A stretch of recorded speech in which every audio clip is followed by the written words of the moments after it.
On 11 February 2026, Parliament's ad hoc committee hearing became far more than a routine political briefing. It turned into a dramatic confrontation. At the center was Paul O'Sullivan, one of South Africa's most controversial forensic investigators. From the moment he began speaking, the atmosphere shifted. O'Sullivan firmly denied infiltrating police structures, rejected claims that he was a foreign agent, and dismissed allegations of improper relationships within SAPS. He even described the proceedings as bordering on a kangaroo court. MPs, however, pushed back hard, demanding proof, questioning his motives and challenging his credibility. So what are we witnessing, real accountability or political theater? And ultimately, who do you believe? Share your thoughts in the comments, and don't forget to like and subscribe so you don't miss the next update. On Wednesday, February 11, 2026, South African Parliament's Ad Hoc Committee on Allegations relating to the South African Police Service, SAPS, found itself at the center of one of the most talked about and divisive hearings of recent political life. At the heart of this drama was private forensic investigator Paul O'Sullivan, a figure that has long animated debate around corruption, state capture, and political interference in the criminal justice system. This was not a clockwork bureaucratic session. It was a hearing that underscored deep divisions in how his work and reputation are perceived across the political and legal landscape. For those following the saga, O'Sullivan's testimony was a culmination of months of tension between him and the committee, including earlier disputes over whether he would show up in person at all. After resisting subpoenas and drawing criticism for previously insisting he would not appear physically due to security concerns, he was at last seated behind the witness desk, ready to face hard questions from members of Parliament, MPs, about his background, his work, and his explosive claims about corruption in policing. But from his first word to his last, it became clear this hearing was as much about narrative and reputation as it was about evidence. A tense start, kangaroo court or truth-seeking. O'Sullivan opened his testimony by bracing his critics and, in stirring language, rejecting the framing of his appearance as simply a disciplinary moment. He told the committee he was not there to participate in what he called a kangaroo court, sharply objecting to what he perceived as the tone and direction of the questioning. "I didn't come here just to defend myself against the allegations of these criminals," he told MPs, striking the defiant tone that would come to define much of the day's proceedings. His frustration was evident early on. When members of the committee signaled they might curtail his testimony or restrict what he could say, O'Sullivan threatened to withdraw his cooperation entirely. He insisted he came to tell a full story and not simply answer interrogations he felt were rooted in political attacks, not fact-finding. This back and forth with the chair and committee members underscored a deep undercurrent. Both sides were not merely trading evidence. They were trading interpretations of legitimacy. Let's go deeper into the battleground issues, allegations, denials, and defenses. Once the procedural skirmishes subsided, the substantive part of the hearing arrived, and it was no less dramatic. At issue were a range of serious allegations. Allegations of influence over IPID and police structures. O'Sullivan was probed about long-standing claims that he had infiltrated or exerted undue influence over the Independent Police Investigative Directorate, IPID, a watchdog body key to policing oversight. On this point, he was unequivocal. He rejected the idea that he had infiltrated IPID or state structures, calling such claims blatant lies.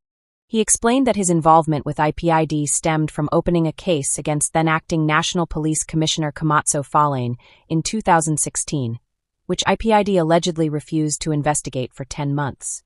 The episode was, he argued, part of a broader resistance to confronting corruption within the security establishment. Denials of personal ties and foreign allegations.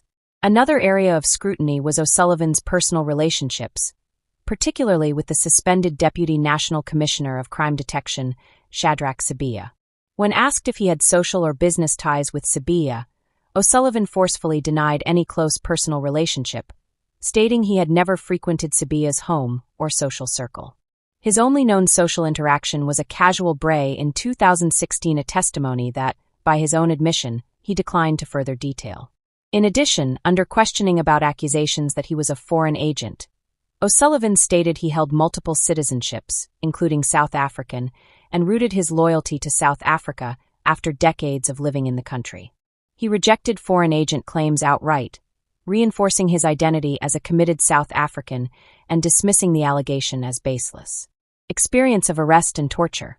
Perhaps most gripping were O'Sullivan's recollections of his own past experiences with the criminal justice apparatus, including being unlawfully arrested and mistreated.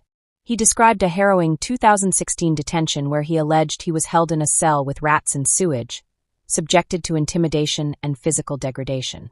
These accounts provided emotional weight to his broader narrative of systemic corruption and abuse within law enforcement agencies. Let's talk about the political cross-examination. MPs push back. Opposition did not come only from procedural referees. MPs themselves probed O'Sullivan sharply on his claims and conduct. EFF leader Julius Malema and others questioned how he had acquired wealth and influence quickly upon arriving in South Africa, pressing him on the origins of his property business and career narrative. Committee members demanded evidence for his sharp allegations against senior officers, especially when he linked specific individuals or factions to corruption. When you come with an allegation, you must come with proof, one MP admonished, underscoring the committee's insistence that rhetoric be backed by verifiable data. Another focal point was the so-called slush fund, an opaque crime intelligence budget that O'Sullivan described as a vehicle for corruption. Opposition MPs challenged him on claims he benefited from such funds, including an alleged payment of R100,000. O'Sullivan denied misuse or impropriety, asserting his expenditures in the public interest were legitimate and not personal gain. This exchange, while technical, revealed deep discomfort among MPs about the level of secrecy and accountability surrounding intelligence funding. Beyond the hearing room, broader implications. The implications of O'Sullivan's testimony extend well beyond the walls of Parliament's Good Hope chambers. His testimony feeds into broader debates over accountability in South Africa's policing and justice sectors, from lingering questions about disbanded anti-corruption units, like the Scorpions, to the role of private investigators in public accountability work. Moreover, the hearing reflects deep political polarization. Supporters of O'Sullivan see him as a truth-teller exposing entrenched corruption, while critics view him as a provocateur with questionable motives and insufficient evidence. In conclusion, a witness, not a verdict. Paul O'Sullivan's February 11th appearance before the ad hoc committee was more than a testimony. It was a performance that crystallized South Africa's ongoing struggle over truth, power, and justice. He arrived with strong opinions, personal grievances, and a narrative that challenged many in authority. He left without universally accepted vindication, but with his voice decidedly heard. What remains uncertain, however, is whether the committee and the country will translate his testimony into concrete findings that reshape policing integrity or change political will. In the end, parliamentary hearings are rarely the final word, but they are often the first public reckoning. And on this remarkable day, Paul O'Sullivan ensured his testimony will be replayed, debated, and dissected for months to come. Thanks for watching. Please subscribe, like, comment, and share for others to watch.